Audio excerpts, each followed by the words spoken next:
Actually, as Levis is a Connecticut guy, not that far from over here. Woo! The Patriots hold the 14th overall pick. Could they be targeting Levis? Well, here's offensive coordinator Bill O'Brien on their current quarterback, Mac Jones. How good could Mac Jones be? You know, I think, Tom, the big thing for us right now is everybody start with a clean slate. You know, I think that every year is different. I think this year is no different than any other year relative to each year in the NFL is different, right? So what you did in the past, or whether it's a player or a coach or anybody in the organization, really has no bearing on what happens moving forward. So, like, you know, we just started yesterday, and we're looking forward to having a good phase 1 and then a good phase 2 and then a good phase 3, and that's kind of what it's all about. Lewis, I think we all agree that Mac Jones, and there's Mina Kimes, by the way. Hey, Mina, we're glad to have you. Lewis, we know that what happened to Mac Jones last season really wasn't fair, and there's so many different ways you can look at it. But either way, what do you think a clean slate like Bill O'Brien's referencing does for him? I think it resets him back to when his rookie year ended and puts that nightmare second season in the rearview mirror in a way that I'm sure Mac Jones would love. Look, I don't think last year is a referendum on him in any way, shape, or form, considering just how dysfunctional it seems like the setup was around him, both in terms of the structure of the coaching staff and how he was being coached, how he was being managed on game day, as well as the team around him as far as the offensive line being one of the worst in the NFL in terms of capturing the line of scrimmage. The running game was not as forceful as it had been in years past under Josh McDaniels.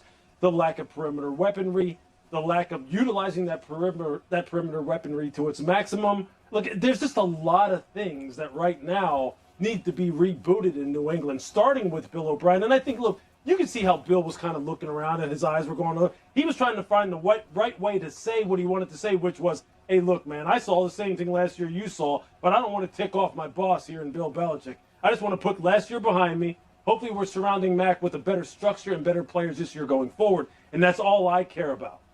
Yeah, Lewis, I think I'd be surprised if the Patriots say much in the way of, public endorsements for any player. That's just not how the Patriots have operated under Bill Belichick, but their actions are far more important. And regardless of what happens with the Patriots next Thursday night, and regardless of what they have done up to this point, there's a very strong case that the most important move the Patriots have made this offseason is bringing Bill O'Brien back as their offensive coordinator. And when you have a young quarterback, I don't care if he's as talented as Patrick Mahomes or Josh Allen, every decision that you are making should be influenced by how can I make this player better? You think about the infrastructure around Patrick Mahomes. You think about the infrastructure around Josh Allen. And I know it's not necessarily the best course of action to be comparing players to outliers like those two young men. But if you're the Patriots, your goal should be how can we make Mac Jones as good as he can be, other than everything that he is putting in on his own. I think that Bill O'Brien, as Lewis mentioned, it's not just that the Patriots personnel needed to get better, but it's utilizing the Patriots personnel in much more advantageous ways. We didn't see nearly enough of that last season. Yep. So, Mina, we talked about the fact that Will Levis visited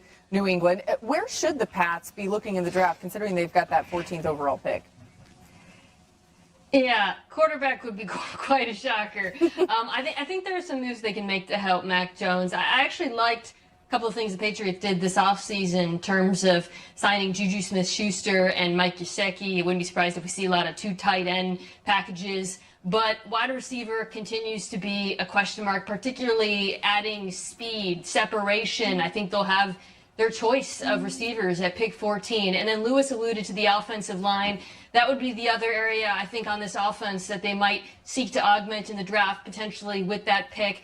They signed Riley Reif to play right tackle, but I think that the tackle position is something that the Patriots would like to get younger at, and I think they're going to have a really good selection of offensive tackles in the draft at that particular position. We keep talking about the big fellas, and that's because we're going to talk about them more a little bit later on in the show, so it's just these great teases for those big guys. Last season, by the way, the Patriots offense posted their lowest third down conversion rate and red zone efficiency under Bill Belichick. Time for things to change, and they know it. Open it up for questions for everybody's favorite press conference where you ask questions and I barely answer them, but we'll try and do our best this year. I think you know Melly well enough.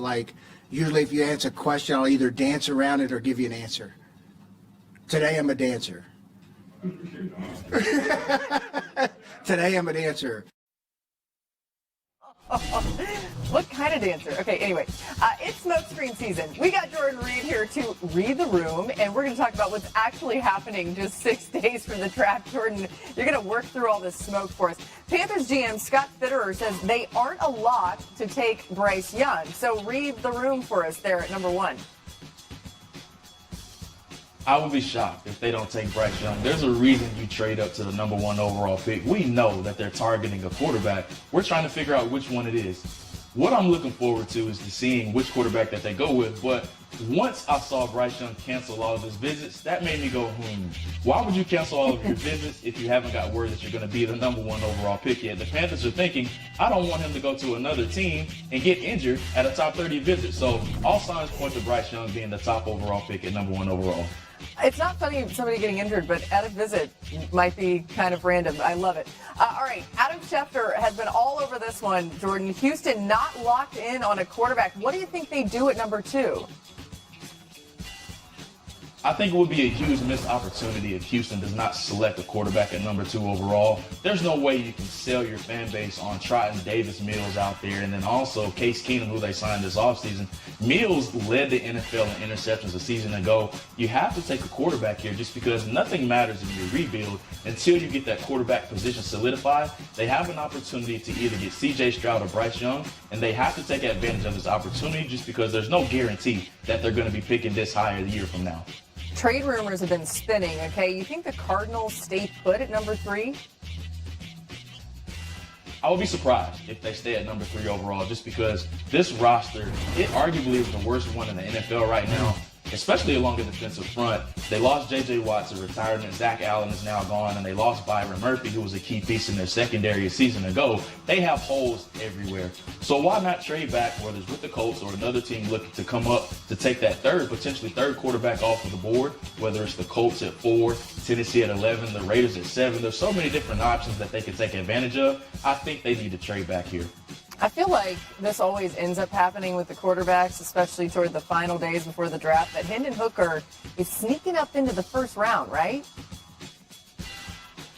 Yeah, I think there's a chance he goes in the back end of the first round. We know there's going to be 4 quarterbacks selected in the first round, but Hendon Hooker is the one that I'm hearing that could go at the tail end of the first round just because teams covet that lucrative 5th-year option. They get him under control for 5 years. But also the big question about Hooker is how is he going to look outside of that Josh Heupel offense where there was a lot of all or nothing included in it.